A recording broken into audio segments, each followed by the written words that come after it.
Assalamualaikum warahmatullahi wabarakatuh. Bismillahirrahmanirrahim. Alhamdulillahirabbil alamin wassalatu wassalamu ala asyrafil mursalin wa ala alihi washabihi ajmain. Rabbi shrah li sadri wa yassir li amri wahlul 'uqdatam min lisani yafqahu qawli.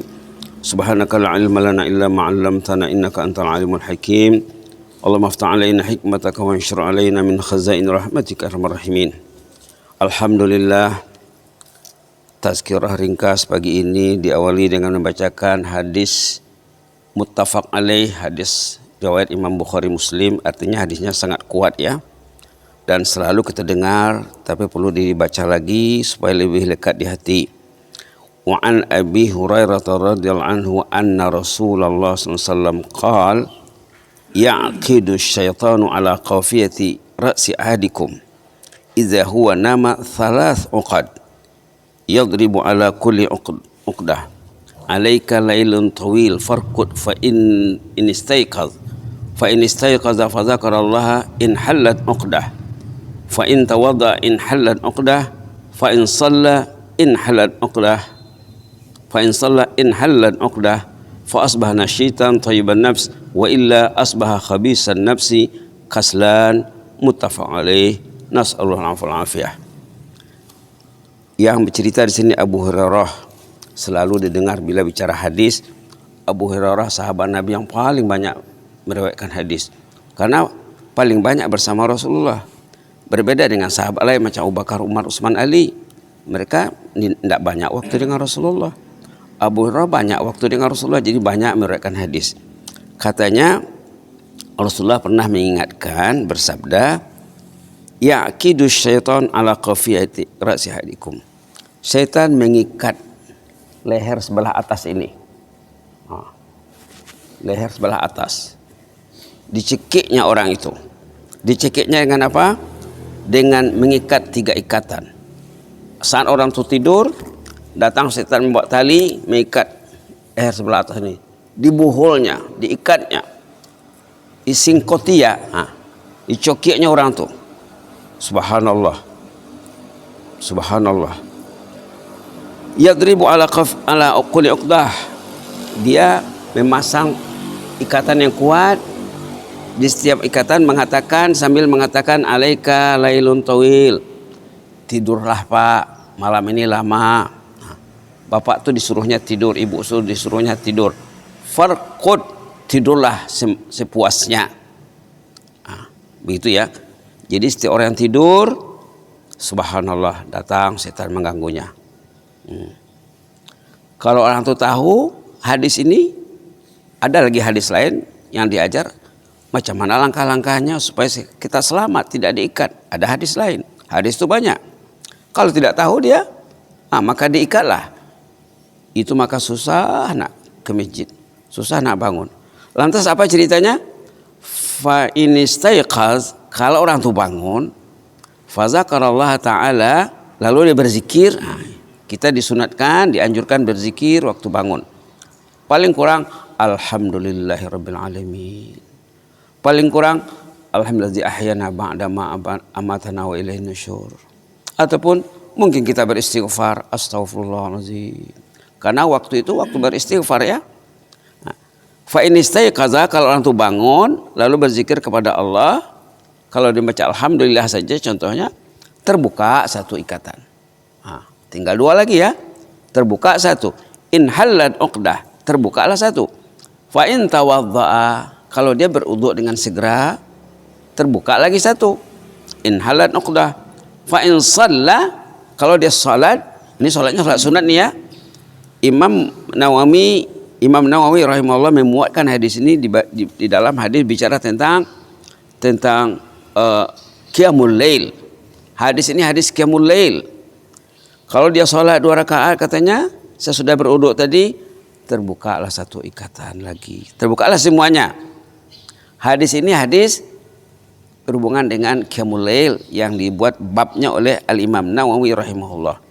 Artinya sebelum ke masjid ini, sebelum ke masjid. Jadi artinya apa? Sebelum kita ke masjid, kita mesti melakukan yang 3 step, 3 langkah ini. Lalu fa asbaha nasyitan thayyiban nafs. Kalau orang sudah melakukan yang 3 amalan tadi, orang itu akan aktif, bergembira, ceria, bergembira, bahagia. Thayyiban nafs, jiwanya pun enak, tenang dan tentram. Wa illa katanya, kalau tidak dilakukan yang 3 ini, asbah khabisan nas, pikirannya kusut, semraut, galau, kaslan, malas. Malas, sholat malas, ke masjid tidak mampu melangkah ke masjid. Kuat, strong, muda, masjid dekat. Kenapa? Tidak dibuat yang 3 langkah ini sebelum azan berkumandang. Subhanallah, subhanallah. Baiklah ya. Kita teruskan cerita yang kemarin, sudah 2 pagi, ini pagi yang ketiga bersama surah Ghafir. Cerita Umar bin Khattab, Khalifah Amirul Mukminin, macam mana merawat orang yang bermasalah, macam mana merawat orang yang bermasalah secara Islamik, secara Islam, perubatan Islam. Ada orang bermasalah, sakitnya sakit bukan jasmani ya, sakitnya sakit rohani. Macam mana merawat penyakit rohani, kita diajar oleh Umar bin Khattab radhiyallahu anhu. Mula-mula dibuatnya surat. Artinya orang itu diperingatkan, berunding baik dengan orang itu. Dibuatnya surat, isi surat setelah bismillah alhamdulillah, isinya 3 ayat pertama surah Ghafir. Patutnya jemaah yang serius sudah hafal ini ya. 3 ayat ini 2 baris lebih sedikit saja. Dibacakan lagi ya. A'udzubillahi minasyaitonirrajim. Bismillahirrahmanirrahim. Hamim. Tanzilul kitabi minallahil azizil alim. Ghafiriz dzambi wa qabilit tawbi syadidil iqabi dzit tawli la ilaha illa huwa ilaihil masir. Allahumma arhamna ya Rabb. Allahumma arhamna ya Rabb. Allahumma arhamna ya Rabb. Warham jama'atina warham jami'al muslimin. Inilah ditulis Umar dalam suratnya, dalam memonya, memorandum ditulis kepada orang yang bermasalah. Masalahnya apa? Selama ini mau bersama jemaah, mau ke masjid, tiba-tiba hilang. Tiba-tiba hilang. Kalau hilang, kata orang Minang, nak dicari. Umar bertanya, mana fulan bin fulan? Padahal orang ini orang Syam ya. Umar kantornya, pejabatnya di Madinah. Umar bin Khattab pergi ke Syam. Macam Presiden RI datang ke Sampai. Contohnya lah. Umar pergi ke daerah, ke provinsi. Diperhatikannya. Ini Umar hebatnya ya. Kalau Umar pergi ke suatu tempat, dia diperhatikannya orang. Kalau ada yang tidak kelihatan, ditanyanya, mana fulan bin fulan? Kata Umar bin Khattab, ini tugas ketua negara ya. Ini tugas ketua negara. Ketua negara urusannya dunia akhirat. Kalau dia melihat dunia saja yang diurusnya akhirat tidak, nanti di sana bermasalah tuh ya. Ketua negara, pemimpin masyarakat, tugasnya mengurus rakyat, mengurus penduduk, urusan dunia akhirat, bukan dunia saja. Rabbana atina fid dunya hasanah wa fil akhirati hasanatan wa qina azabannar. Subhanallah. Urusan ayah ibu untuk anaknya dunia akhirat. Bukan sekolah, nanti sekolah kemudian sholatnya kita tidak perhatikan. Tahajudnya kita tidak ikuti. Subhanallah.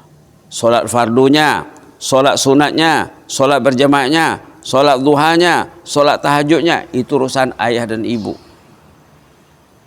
Kemudian guru lah di sekolah ya. Subhanallah. Lalu setelah dikirim surat, didoakan. Ini doa ini penting. Umar bin Khattab bersama jemaah yang ada, setelah ditanyanya mana fulan bin fulan, kata jemaah, sekarang hari-hari mabuk ya Khalifah. Anda apa katanya? Ayo kita doakan dia. Jangan sebut-sebut kejelekannya. Kalau kamu menyebut-nyebut kejelekan orang yang bermasalah, kamu menolong setan, kata Umar. Kalau kamu sebut-sebut keburukan orang yang bermasalah, berarti kamu mendukung setan. Setannya akan gembira, setannya akan semakin bertenaga.